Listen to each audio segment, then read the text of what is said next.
बिस्मिल्लाहिर्रहमानिर्रहीम, अस्सलाम वालेकुम। आप देख रहे हैं टोरंटो 360 पे रूबरू विद आरिफ शेख और मैं हूं आपका मेज़बान आरिफ शेख। इस प्रोग्राम में आपकी मुलाकात ऐसे मेहमान से करवाई जाती हैं जो कि अपने शोबे में जिन्होंने बेइंतहा काम किया होता है और लोग उनसे हर बात सुनना, जानना, समझना, उनसे मिलना चाहते हैं। मेरे आज के जो मेहमान हैं उनको मैंने ख़ुसूसी तौर पर आज इसलिए दावत दी कि अब से थोड़ी देर पहले जब मैं ये प्रोग्राम रिकॉर्ड कर रहा हूँ तो इंडिया ने चैम्पियंस ट्रॉफी 2017 के दूसरे सेमीफाइनल में बांग्लादेश की टीम को शिकस्त दी और अब फाइनल में उसका मुकाबला पाकिस्तान के शाहीनों के साथ संडे को होगा। बहुत सारी बातचीत हो रही है इस हवाले से। अब जितने भी टेलीविज़न चैनल्स हैं या आप सोशल मीडिया पे जाएं तो मुख्तलिफ जो मुबस्सरीन हैं, एक्सपर्ट्स बैठे हैं, साबिका खिलाड़ी हैं और हर जो लोग हैं वो इसके ऊपर बात कर रहे हैं। लेकिन मैं खुशकिस्मत हूँ कि मेरे आज एक मेहमान ऐसे हैं मेरे साथ जिनकी बहुत गहरी नज़र है और 40 साल से वो क्रिकेट से वाबस्ते हैं। हम आज उनकी शख्सियत के हवाले से भी बात करेंगे और चैम्पियन ट्रॉफी में अब क्या होने जा रहा है। पाकिस्तान जब दाखिल हुआ तो उसे अंडरडॉग कहा गया और भी बहुत कुछ कहा गया। पहली शिकस्त भी बहुत बुरी हुई और उसके बाद वही टीम दोबारा आई और वो जुमला उन पे आया कि वो आया, उसने देखा और वो छा गया। उसका जो पूरा अमल है वो हमारी टीम ने किया।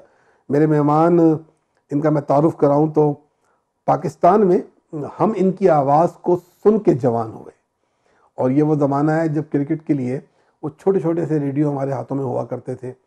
हम उस पर क्रिकेट की कमेंट्री सुना करते थे और उस कमेंट्री में इंग्लिश में भी होती थी, उर्दू की जो कमेंट्री है उसमें बहुत सारे नाम हैं। मरहूम मुनीर हुसैन साहब हैं, लेकिन एक नाम ऐसा है जिसने अल्फाज की एक नई जिद्दत जो है वो इसमें रोशनास कराई। मुझे उनका एक जुमला हमेशा याद रहता है कि हवा के दोष पे बादलों के छोटे छोटे टुकड़े जो हैं वो लहराते हुए आगे की जानिब बढ़ रहे हैं। और इस तरीके से लगता था कि हम वहाँ मौजूद नहीं हैं, लेकिन महसूस ये हो रहा था कि सब कुछ हमारी नज़रों के सामने हो रहा है। यकीनन उनकी आवाज़ जब आपके कानों में पहुँचेगी तो फिर मुझे उनका शायद नाम बताने की ज़रूरत ना हो, लेकिन फिर भी मेरे आज के मेहमान 40 साल से क्रिकेट कमेंट्री से वाबस्ता जनाब हसन जलील साहब। हसन साहब, अस्सलाम वालेकुम हसन भाई एंड वेलकम टू रूबरू। वालेकुम अस्सलाम जनाब, कैसे हैं आप? अल्लाह का शुक्र है, बिल्कुल ठीक ठाक है। पहले तो बहुत शुक्रिया इतने तफसीली और बड़े मुदल्ल किस्म के जो आपने तारुफ करवाया मेरा, thank you very much. You most welcome Hasan भाई। बात ये होती है कि मैं यकीनन उन खुश नसीब लोगों में शामिल हूँ जिन्हें ये शर्फ हासिल है कि वो आपके साथ मैंने काम भी किया, बहुत सालों से कर रहा हूँ, अब तक भी आपके साथ आपसे वाबस्ता हूँ और जब जब आपसे बात करता हूँ तो एक अजीब तरह की खुशी होती है। एक दफ़ा फिर आपका बहुत शुक्रिया कि आपने हमेशा मुझे छोटे भाई की हैसियत से अपने साथ शामिल किया। मैं चाहूँगा कि आपकी शख्सियत पे आने से पहले मैं सीधा आपको चैम्पियन ट्रॉफी पे ले जाना चाहता हूँ। ये जो चैम्पियन ट्रॉफी में जिस तरीके से पाकिस्तान दाखिल हुआ, थोड़ा सा अहाता तो कीजिए इस पूरे अमल का। ये हम आए, हम हारे और बल्कि मैं अपनी एक ऑब्जर्वेशन आपके साथ शेयर करूं। जब पहला मैच हुआ पाकिस्तान और इंडिया का, तो जब इंडिया के प्लेयर पाकिस्तानी किसी प्लेयर को आउट करते थे तो उसे सेलिब्रेट भी नहीं करते थे। वो उनके लिए वो बड़ी आम सी बात हो गई थी। जरा बताइए कि अब ये सिलसिला किस तरफ जा रहा है? पहली बात तो ये है कि जब पाकिस्तान चैंपियंस ट्रॉफी में शमूलियत के लिए कोशिश कर रहा था, कोशिश का लफ्ज मैंने इसलिए इस्तेमाल किया कि चूंकि 10 हैं ऐसे मुल्क जो टेस्ट क्रिकेट खेलते हैं जी, 10 में से 8 को दावत दी जाती है। जो 8 पहली पोजीशंस होती हैं वही चैंपियंस ट्रॉफी में हिस्सा लेते हैं, बाकी 2 जो हैं वो एलिमिनेट हो जाते हैं। ठीक है।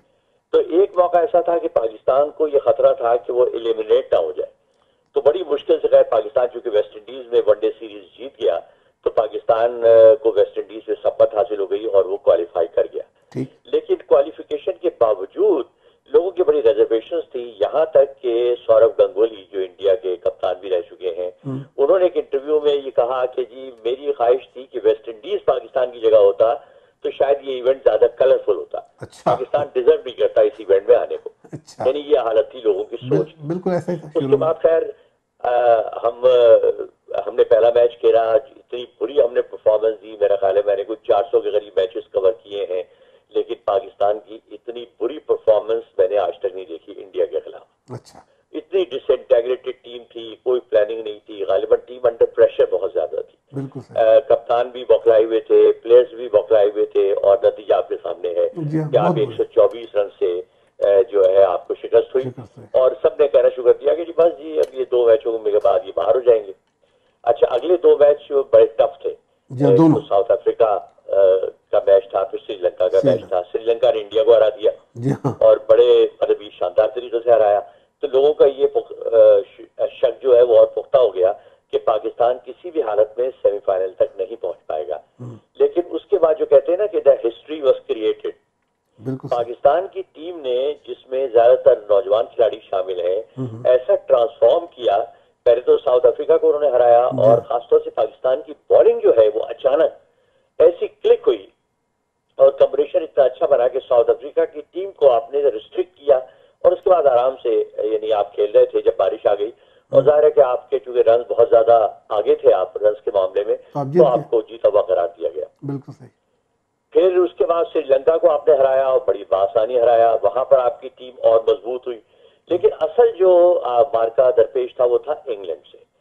इंग्लैंड, जैसा कि आपको मालूम है कि फेवरेट टीम करार दी जा रही थी, और इंग्लैंड का आप रिकॉर्ड में थोड़ा सा एक बताऊं कि पिछली 13 इनिंग्स में इंग्लैंड ने 12 मरतबा 300 का हिंसा पार किया था अपनी इनिंग में।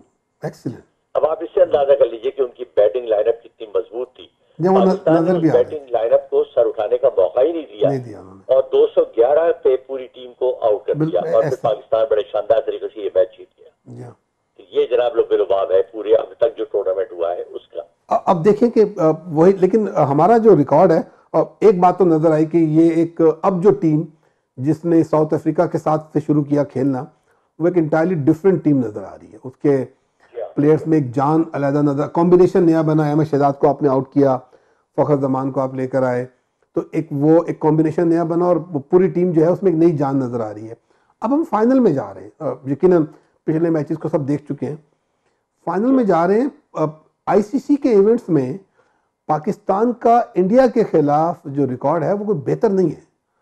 क्या समझते हैं, हिस्ट्री विल रिपीट या हिस्ट्री विल चेंज?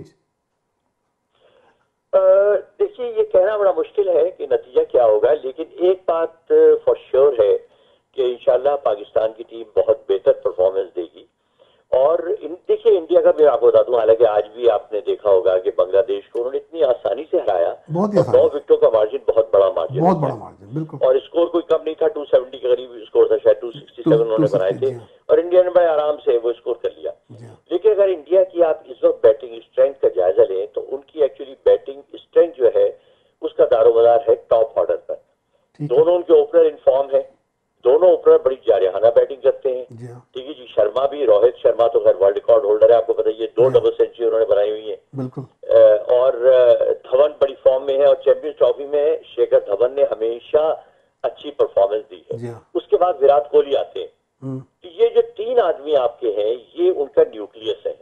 अगर पाकिस्तान के बॉलर्स इन 3 खिलाड़ियों में से 2 को आउट करने में इब्तदाई 15 ओवर्स में कामयाब हो जाते हैं, तो इस बात का पूरा चांस रहता है कि जो मिडिल ऑर्डर है उसको आप ओपन कर देंगे।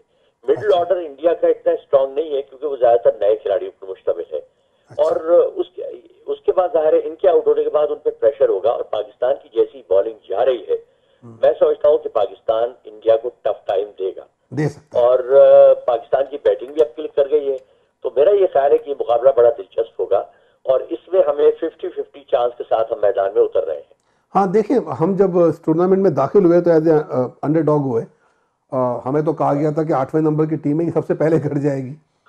वो 8वें नंबर की टीम फाइनल में पहुंच गई है। तो बेसिकली जब हम, अब मैं समझता हूँ, मुमकिन है मैं गलत हूँ, कि हम जब एंटर हो रहे हैं फाइनल में तो we have nothing to lose, क्योंकि हम तो उसी कॉन्सेप्ट के साथ ही आए थे। लेकिन अगर यहाँ पर भी हमारी टीम, जिसने कि पिछले 3 मैचों में शानदार परफॉर्मेंस दी, अगर वो इस रिदम को कायम कर गई तो हो सकता है इस दफा हिस्ट्री तब्दील हो जाए। बिल्कुल आप सही कह रहे हैं, और लेकिन उसमें हमें 2-3 पॉइंट्स पे बड़ी मेहनत करने की जरूरत है, जो यकीन तौर पे कर रहे होंगे, क्योंकि कोच और जो बॉलिंग कोच हैं, और फिर उसके बाद मिकी आर्थर और फिर सरफराज, ये जाहिर है कि इन्होंने बहुत सी चीजों को ठीक किया है, और वो नजर भी आ रही है। तो मैं समझता हूँ 2 चीजें बड़ी इंपॉर्टेंट है। एक तो जैसे मैंने कहा कि इन्हें कोशिश करनी चाहिए कि बॉलर्स प्रेशर लिए बगैर उसी लाइन और लेंथ के साथ बॉलिंग करें जैसी वो पिछले 3 मैचों में करते हैं, पहली बात। दूसरी बात यह है कि इंडिया का जो प्राइम टारगेट होगा ना, वो होगा हाँ क्योंकि फखर जमान से बहुत फर्क पड़ा है आने से। बिल्कुल फखर सही, जमान से जो प्रेशर आप पर आता था वो ऑफ हो गया। वो ऑफ हो गया। वो आते ही हिटें लगाने शुरू कर देते हैं, उससे ये होता है कि बॉलर जो है वो अपनी लाइन सेट नहीं कर पाता। बिल्कुल सही कह रहे लेकिन हैं। इंडिया का टारगेट होगा कि फखर जमान को जल्द अज जल्द आउट किया जाए, और उनके पास अच्छे बॉलर हैं जैसे भुवनेश्वर कुमार है, जी, शामी है, मतलब सारे उनके fast bowler, fast bowling lineup बहुत अच्छी है। और शॉर्ट पिच तो गेंद इंडिया कराइए। पाकिस्तान को भी ये कोशिश करनी चाहिए कि फखर जमान को वो मेंटली प्रिपेयर करके भेजें कि खासतौर से वो आउटसाइड दी ऑफ स्टंप गेंद को चेज ना करें। और एग्जैक्टली, बहुत ज्यादा स्ट्रॉक करने की जरूरत नहीं है, आप अपना रूटीन हिट्स जो है वो लगाएं, वो लगाया। जो उनका नेचुरल खेल है। तो अगर पाकिस्तान उस मरहले से निकल गया तो फिर मैं समझता हूं कि पाकिस्तान के लिए चांसेस बढ़ जाएंगे। बढ़ जाएंगे। मेरी बात हो रही है हसन जलील साहब से। पाकिस्तान क्रिकेट से आपका ताल्लुक गुज़श्ता 40 सालों से क्रिकेट कमेंट्री से खासतौर पर मुंसलिक, उसके अलावा क्रिकेट ऑर्गेनाइज़र भी हैं, और इस हवाले से भी हम आगे चल के बात करेंगे। इस वक्त हम उनसे कुछ चैंपियन ट्रॉफी के हवाले से बात कर रहे हैं। चलते हैं प्रोग्राम में ब्रेक की जानी, वापस आएंगे तो इस सिलसिले को आगे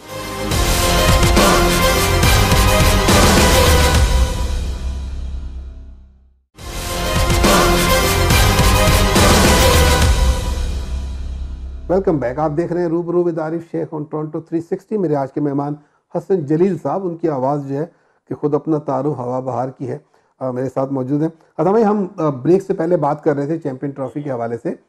ये बताइए जो कॉम्बिनेशन है हमारा, जो अभी जैसे अभी आपने बात की फ़खर की भी, हसन अली जो है वो बहुत अच्छी बॉलिंग कर रहे हैं। मुझे नहीं मालूम आमिर वापस आते हैं कि नहीं आते। आप समझते हैं कि कॉम्बिनेशन ठीक है, या इसमें तब्दीली आएगी? अगर आमिर ठीक हो जाते हैं तो रोमान रईस को हटाया जाएगा, या यही रहेगा, या रखना चाहिए? आपका क्या मेरा ये तजवीज़ है? ख्याल है कि अगर आमिर वापस आएंगे तो डेफिनेटली आमिर को ही खिलाएंगे और खिलाना चाहिए, और रुमान रईस जाहिर ड्रॉप होंगे। एक तब्दीली और मुतवक्के है, और जिसके मैं भी बड़े फेवर में हूं कि वो तब्दीली होनी चाहिए, वो ये शादाब की जगह या इमाद वसीम की जगह ये इन्हें खिलाना चाहिए फ़हीम अशरफ को। फहीम अशरफ को। बिल्कुल सही। उसकी दो वजूहत है। एक तो यह है कि आपकी बैटिंग, देखिए आप कुछ भी कह लें, आपकी बैटिंग है ब्रिटल। बिल्कुल अभी इस तरह इस मैच के बाद अगर ये इस मैच में सेट हो गए तो फिर इसका मतलब है कि आपकी बैटिंग लाइनअप सेट हो गई है। सेट हो गए। तो आपको लोअर ऑर्डर में एक अच्छे बैट्समैन की जरूरत है। फहीम अशरफ ने बॉलिंग भी बड़ी अच्छी की थी, बिल्कुल। और बैट्समैन तो वो है ही अच्छे, तो उन पे उनकी वजह से साइकोलॉजिकल प्रेशर भी रहेगा इंडिया पर कि जी ठीक है अभी तो फहीम अशरफ भी आना है, अभी तो तो एग्जैक्टली उसको लाना चाहिए। अब ये पिच की सूरत हाल पे डिपेंड करता है। मेरा ख्याल है कि इमाद वसीम को ड्रॉप नहीं करेंगे, क्योंकि एक तो इमाद वसीम बेहतर बैट्समैन है शादाब से, और दूसरी ये कि वो लेफ्ट आर्म स्पिनर है तो एक वैरायटी ऐड होती है। हालांकि उन्होंने इंडिया के खिलाफ पहले मैच में इतनी अच्छी बॉलिंग नहीं की थी, लेकिन बहरहाल वो रन रोक सकते हैं, जैसे पिछले मैच में हुआ कि उन्होंने बड़ी अच्छी बॉलिंग की और बहुत कम रन दिए। तो मेरा ये ख्याल है कि शादाब की जगह जो है एक तब्दीली की जाएगी, और उनकी जगह फहीम अशरफ को खिलाना चाहिए। शायद इमाद का जहाँ आपने जिक्र किया तो लग ये रहा था पहले मैच में कि क्योंकि इस टूर्नामेंट से पहले हाँ हमारी टीम इमाद पे काफ़ी डिपेंड कर रही थी, उसकी बॉलिंग पे, तो मेरा ख्याल इंडिया काफ़ी तैयार होकर आया इमाद वसीम को खेलने के लिए। असल में आरिफ, इमाद वसीम की एक छोटी सी प्रॉब्लम है टेक्निकल। अगर आप उनकी बॉलिंग गौर से देखें, देखिए लेफ्ट आर्म स्पिनर जो होता है ना वो बेसिकली लेग ब्रेक होता है। अच्छा, और लेग ब्रेक के साथ उसका जो एक हथियार होता है वो होता है आर्म बॉल। आर्म बॉल होती है वो जो ऑफ स्टंप में पड़े और अंदर की तरफ आए, ठीक है, यानी जो उसका नेचुरल एक्शन है उससे बिल्कुल उलट वो बॉलिंग करता है।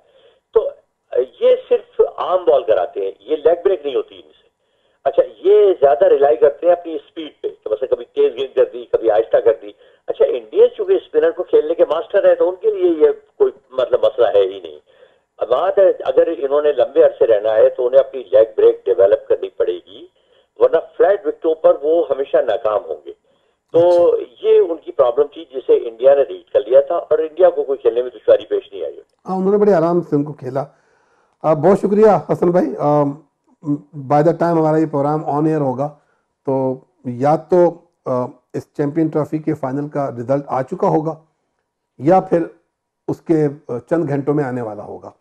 कोशिश करेंगे किसी अगले प्रोग्राम में इस चैंपियन ट्रॉफी के रिजल्ट के ऊपर सिर्फ आपसे बात करूंगा और आपको अपने साथ लेके चलूंगा। बात करना चाहता हूं अब आपके अपने हवाले से। मेरे प्रोग्राम रूबरू में अब मेरे साथ हैं आप 40 साल हो गए आपको क्रिकेट से वाबस्ता हुए हुए, क्या अभी भी कोई तशनगी बाकी है? बहुत बहुत। देखिए बात यह है कि जब तक आप जिस काम में आपका इंटरेस्ट ना हो और जिस काम में आप डूब कर काम ना करें, आपको सक्सेस नहीं मिलती। सही। क्रिकेट जो है वो हमेशा से मेरा पैशन था। मैं आपको एक छोटी सी मजेदार बात बताऊं इससे पहले कि आप मुझसे सवाल करेंगे आपने कमेंट्री कैसे शुरू की, मैं उसका जवाब खुद ही दे देता हूँ। जब मैं मेरा ख्याल 8वीं या 9वीं जमात में था तो उस जमाने में हमारा आइडियल हुआ करते थे उमर कुरैशी। बिल्कुल सही।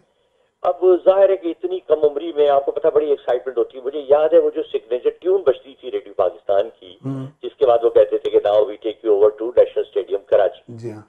तो वो मुझे याद है कि हमारे दिल की धड़कनें इतनी तेज होती थी और हमें कोशिश होती जल्द अज जल्द वो सिग्नेचर ट्यून बजे। तो जब वो मैं कमेंट्री सुनता रहा तो उस जमाने में मैं वो क्लिपिंग जमा किया करता था अखबार के तराशे काट के और फिर उनके एल्बम बनाते थे। शौक मुझे उस भी था। तो फिर मैंने क्या किया, उमर कुरैशी की आवाज की कॉपी करनी शुरू कर दी। अच्छा। और एक आध साल के बाद मैं इस आवाज की इतनी अच्छी कॉपी करने लगा कि यानी हम उस जमाने में नया नया मुझे याद है टेप रिकॉर्डर आया 2 in 1, यानी उसमें रेडियो भी था और टेप रिकॉर्डर भी था। जी हाँ। तो मैं मोहल्ले के बच्चों को जमा कर लिया करता था और उनको कहता था देखो जब चौका या छक्का लगे तो तुम्हें शोर मचाना है। ठीक है। अच्छा, वो हम जब रिकॉर्ड करके सुनवाते थे तो लोग मुझे सब जो हमारे बुजुर्ग थे मोहल्ले के, वो यानी ये आलम हो गया कि फिर तो लोग फरमाइश करते थे कि यार वो हसन से पूछो उसने कमेंट्री रिकॉर्ड की है आगे सुनवाए। अच्छा। और फिर वो कहते थे यार तुम तो बड़ी उम्दा कॉपी करते हो, तुम्हारी आवाज तो बहुत मिलती है उमर कुरैशी से। तो एक्चुअली यहाँ से वो शौक था जो परवान चढ़ते चढ़ते कहीं जाके 79 में जो है वो तकमील को पहुंचा। अच्छा, पहला जो आपने प्रोग्राम कवर जो मैच कवर किया वो कौन सा मैच था और कहाँ पे हुआ वो? देखिए मैंने फर्स्ट क्लास मैच पे तो पहली जो मैंने कमेंट्री की थी वो 1977 में हबीब बैंक का मैच था, डोमेस्टिक मैच था, वो मैंने कमेंट्री की थी। अच्छा। लेकिन जो मेरा असल मैच हुआ वो जो मैंने कवर किया इंटरनेशनल मैच वो था सियालकोट का वनडे इंटरनेशनल जो पाकिस्तान इंडिया के खिलाफ खेला 1978-79 में जब बिशन सिंह बेदी की क़यादत में बिशन सिंह बेदी इंडिया की टीम पाकिस्तान आई। गवास्कर थे उसके वाइस कैप्टन और वो आई थी। जी ठीक जी, है। वो मेरा पहला मैच था। अच्छा, तो वो आपने पहला मैच वहां से आपने आगाज किया। अच्छा, ये बताएं कि वो मैंने टीवी और रेडियो दोनों पे कमेंट्री की। दोनों पे आपने देखे उर्दू कमेंट्री जो है वो पाकिस्तान में उसके और भी बहुत सारे लोग हैं, मैं यकीनन कुछ नाम मैं अभी आपसे भी लूँगा। मैं एक नाम को याद रखता हूँ, वो मुनीर हुसैन साहब मरहूम, उन्होंने भी एक बड़ी जिद्दत दी। आपका उमर कुरैशी साहब के अलावा भी कोई आइडियल था इसमें? क्योंकि उमर कुरैशी साहब तो इंग्लिश कमेंट्री करते थे, आपने तो उर्दू की तरफ ज़्यादा वो जोर डाला। असल में मुझे बस उमर कुरैशी साहब कुछ मेरे जहन में दो वजह से बैठ गए थे। एक तो ये थे उनकी आवाज बड़ी खूबसूरत थी, क्रिस्टल क्लियर आवाज थी। उनका लहजा ऐसा था कि आप देखिए उस जमाने में उर्दू कमेंट्री नहीं होती थी, लेकिन जो लोग इंग्लिश से नाबलद थे वो भी उनकी कमेंट्री को एंजॉय करते थे। फिर उनकी डिस्क्रिप्शन बड़ी खूबसूरत होती थी। यानी जो मैंने ये सीखा कि जब मतलब वो जब मुझे ये लगता हमें ये महसूस होता था कि जैसे आप ग्राउंड में बैठे हुए देख रहे हैं मैच। तो वो मेरा आइडियल रहे और मेरे जहन में वैसे बैठ गए थे कि मुझे किसी और कमेंट्री बाद में, ठीक है मैंने इफ्तिखार अहमद को भी पसंद किया, चिश्ती मुजाहिद साहब मेरे बड़े दोस्त भी हैं और उनसे भी मैंने बहुत कुछ सीखा, लेकिन कुरैशी साहब बहरहाल मेरा आइडियल थे और रहे। उन्हीं को आपने फिर साथ आपने पाकिस्तान क्रिकेट टीम के साथ तकरीबन दुनिया के तमाम उन ममालिक का दौरा किया जहाँ पे क्रिकेट खेली जाती है। आप ये बताइए कि सबसे कोई ऐसा दौरा जिसको आपने सबसे ज्यादा एंजॉय किया हो? देखिए वैसे तो आपने जैसे कहा कि 1999 तक तो मेरा ख्याल है कि मैंने बहुत शायद 90% दौरे मैंने ही किए, 10% शायद छूटे हों और बाकी हर मुल्क में गया। लेकिन मेरा ख्याल है सबसे जो मुझे यादगार दौरा अगर मैं कहूँगा तो वो 1987 में जब पाकिस्तान की टीम ने इंग्लैंड का दौरा किया था। जो सीरीज हमने इंग्लैंड से जीती और लीड्स में हमने इंग्लैंड को एक इनिंग से हराया और इमरान खान कप्तान थे। अच्छा। वो एक बड़ी यादगार सीरीज में उसे करार देता हूँ। वो इसलिए कि इंग्लैंड के खिलाफ इंग्लैंड में सीरीज जीता है तो हमने पहली सीरीज जीती और फिर जो पाकिस्तान की परफॉर्मेंस उसमें थी वो कमाल की थी। अच्छा, ये बताएं कि मैं एकदम सवाल जो है ना जंप करने जा रहा हूँ। आपने क्योंकि अब ज़माना तब्दील हो गया, अब यह कि जो क्रिकेट कमेंट्री है वो भी आईसीसी ने अपने हाथ में ले ली है, उनके अपना पैनल होता है, उन्होंने यूनिफॉर्म भी पहना दिया है। लेकिन जिस ज़माने में आप कमेंट्री कर रहे थे उस ज़माने में हर मुल्क का अपना जो रेडियो टीवी था वो अपनी टीम बनाता था, अपने लोगों को भेजता था, और आप जो कमेंट्री कर रहे हो तो सिर्फ पाकिस्तान के लिए हो रही होती थी। तो देखा ये गया, और मैं तो गवाह भी हूँ कि आपके जो ताल्लुकात आज तक हैं पाकिस्तान के साबिका और मौजूदा क्रिकेटर से, कि बहुत ज़्यादा ताल्लुक डेवलप हो जाता था आपका प्लेयर्स के साथ। अब किस प्लेयर के साथ आपने इस ताल्लुक को ज़्यादा एंजॉय किया? देखिए, वैसे तो मेरे सबके साथ ही बड़े अच्छे ताल्लुकात रहे। उसकी दो वजूहत थी। एक तो ये था कि मैं हमेशा नॉन कंट्रोवर्शियल रहा, कभी मैं किसी सियासत में नहीं उलझा, मैंने प्लेयर्स के बहुत करीब जाने की कोशिश नहीं की, उनके इंटरनल मामलात में या उनकी सियासत में दखल देने की कोशिश नहीं की, अपनी कमेंट्री में मेरे एंगल्स नहीं होते थे, तो वो सब हर एक रिस्पेक्ट करता था और वो ज़ाहिर है कि मेरी फिर उनसे दोस्ती भी बढ़ती गई। मेरा अगर कहा जाए तो मेरा इंटरेक्शन रहा और करीबी ताल्लुक रहा वो इमरान खान के साथ ज्यादा रहा। अच्छा। उसकी वजह ये थी कि हमने 1983-84 में लाहौर से एक मैगजीन शुरू किया, क्रिकेट टाइम्स, और उसमें इमरान खान से मैंने रिक्वेस्ट की कि आप चीफ एडिटर हो जाएं, तो इमरान चीफ एडिटर बन गए। तो वो जाहिर है अब चीफ एडिटर होने के नाते मेरी ऑलमोस्ट तकरीबन हर रोज ही मुलाकात उनसे होती थी जब वो लाहौर में होते थे। अच्छा। तो उनसे मेरा ताल्लुक बड़ा अच्छा रहा और बड़ा खुशगवार रहा। जितने भी 10-12 साल हम बहुत ही करीब रहे। मतलब ये ज़ाहिर जब आप घर में और दूसरे दिन जाएंगे और 3-4 घंटे आप बैठे रहेंगे तो आपके ताल्लुकात डेवलप होंगे। लेकिन मेरे उनसे बड़े अच्छे ताल्लुकात रहे और मैंने उनकी कंपनी को एंजॉय भी बड़ा किया। अच्छा, आप यकीनन जब आप कमेंट्री कर रहे हैं, प्लेयर्स प्रैक्टिस भी कर रहे हैं, वहाँ भी यकीनन जाते होंगे, कभी कोई ऐसा मौका भी हुआ कि आपको इनके साथ खेलने का मौका मिला हो?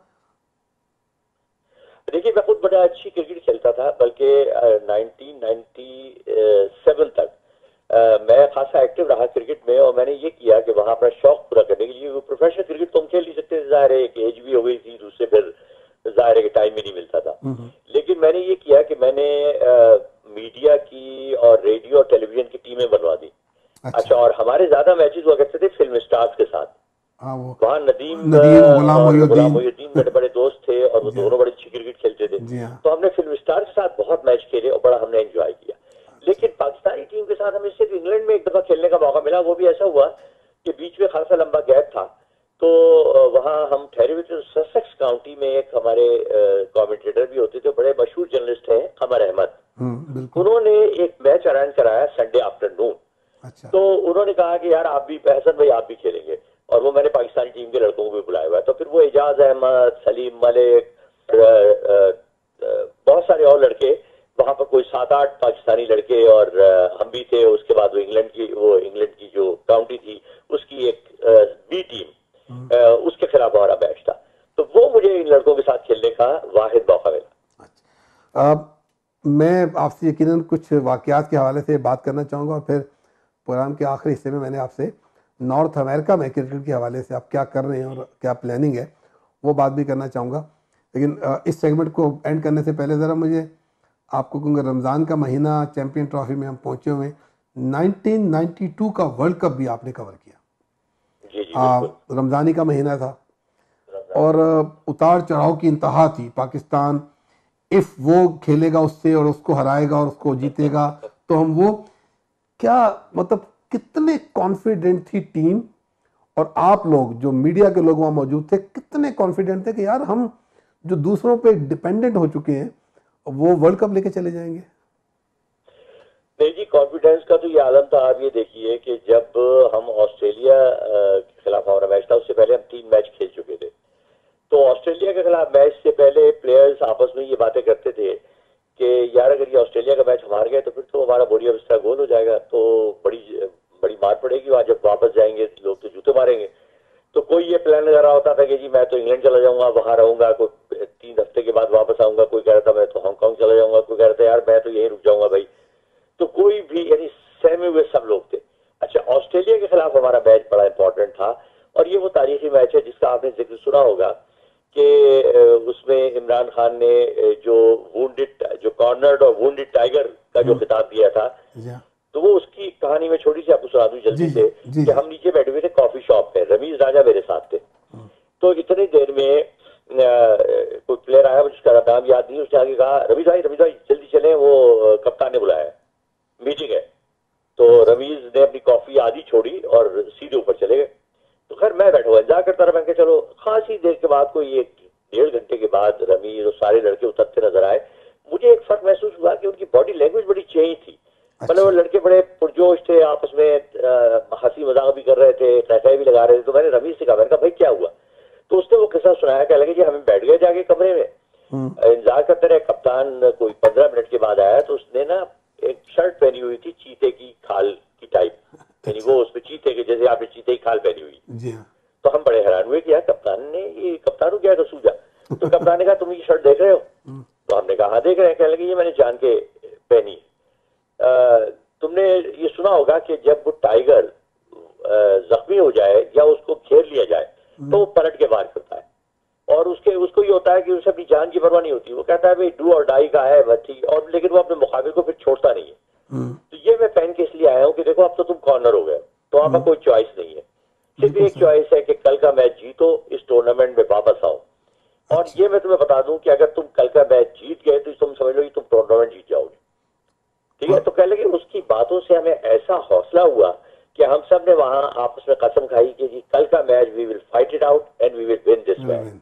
और वाकई उसके बाद हिस्ट्री लिखी गई। बिल्कुल। सुबह तो लड़कों की लैंग्वेज, वो मुझे बिल्कुल बॉडी लैंग्वेज ही मुख्तलिफ थी। मुझे याद है आमिर सोहेल ने इतनी अच्छी बैटिंग की, उसके बाद उन्होंने विकेटें भी ली और हर एक खिलाड़ी ने अपनी जान लगाई और आप जान ऑस्ट्रेलिया के खिलाफ वो मैच जीत गए। और जीत गए। उसके बाद जो टर्न अराउंड हुआ वो तो फिर हिस्ट्री है फिर तो कि हिस्ट्री आपने है। न्यूजीलैंड को, जो अनबीटन टीम थी, पहले पूल मैच में हराया, फिर जी। आपने सेमीफाइनल में सेमीफाइनल में हराया, हराया। फिर आपने इंग्लैंड की फेवरेट टीम को आपने फाइनल में हरा दिया और अल्टीमेटली आप फाइनल जीत गए। आप फाइनल जीत गए। आप देखें, उम्मीद रखेंगे कि शायद ये हिस्ट्री एक दफ़ा फिर बन जाए। मुझे नहीं मालूम कि अब इस दफ़ा सरफराज कौन सी टी शर्ट पहनेंगे, लेकिन ये उम्मीद है कि सरफराज धोखा नहीं देगा। मेरे साथ हसन जलील साहब हैं।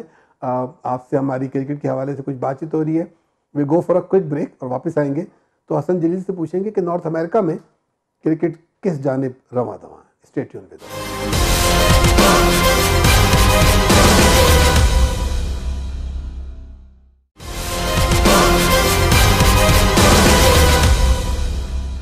Welcome back. आप देख रहे हैं रूबरू विद आरिफ शेख, मेरे मेहमान हसन जलील साहब। हसन भाई, अब आप जी गुज़श्ता कई सालों से नॉर्थ अमेरिका में आबाद हो चुके हैं, यहीं पर मुकीम जी हैं जी आप। और यहाँ पर आपने कुछ इवेंट भी किए। हमने टोरंटो में भी अलबरका कप जो क्या था आईसीसी के साथ जो किया, उसमें यकीनन आपका बहुत बड़ा किरदार था, आप ही की वजह से वो प्रोग्राम हुआ। आप ये बताएं कि नॉर्थ अमेरिका में क्रिकेट जो है वो उस लेवल पे इतना ज़्यादा, जहाँ पर इंडियन, पाकिस्तानी, बल्कि साउथ एशियन आबाद हो और क्रिकेट ना हो उस लेवल पर, क्या वजह है? क्यों ये इस तरफ गए हुए हैं?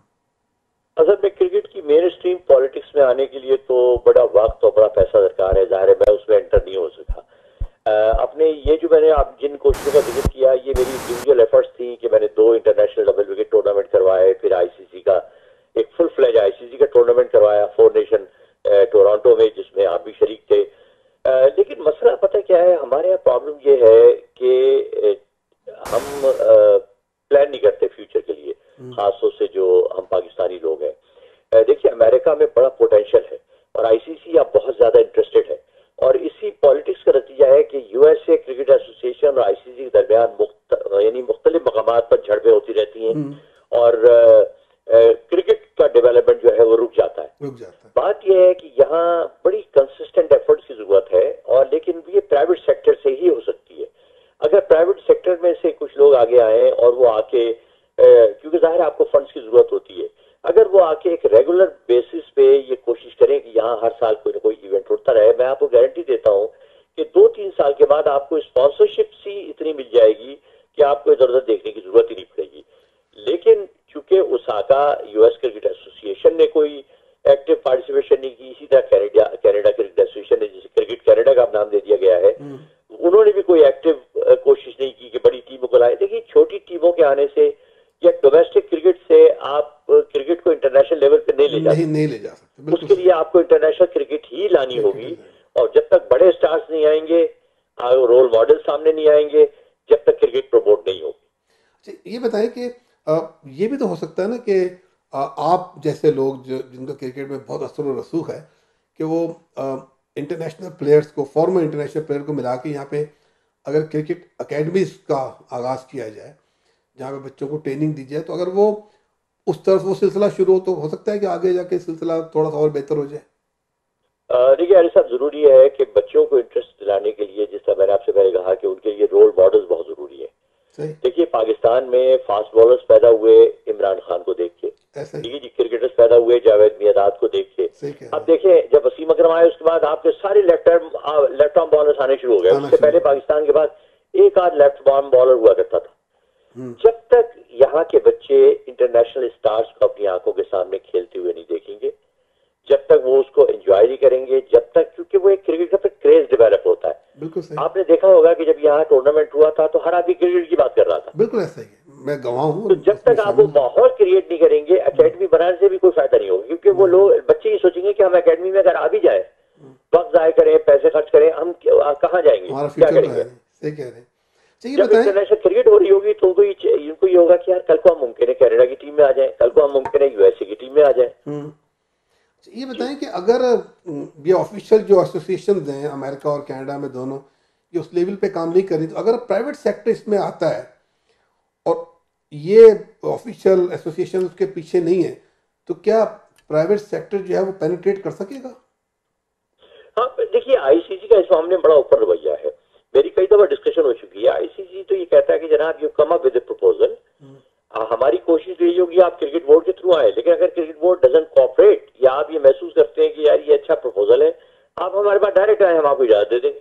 और उसके हम गवाह हैं, जब हमने 2008 में अलबरका कप किया तो आपने आईसीसी से डायरेक्ट किया वो, जी हाँ बिल्कुल। बाद में क्रिकेट कनाडा बोर्ड पर आईसीसी आया। तो कहती है कि हम प्रमोट करना चाहते हैं, और इस वक्त तो बड़ा देखिए बड़ा अच्छा मौका है। इस वक्त क्रिकेट इतनी ज्यादा फैल गई है कि अब आपको अल्टरनेट मार्केट्स की तलाश है, और अमेरिका से बढ़ के कोई मार्केट नहीं हो सकती जो हो नहीं इंडिया की मार्केट को कम्पीट कर सके।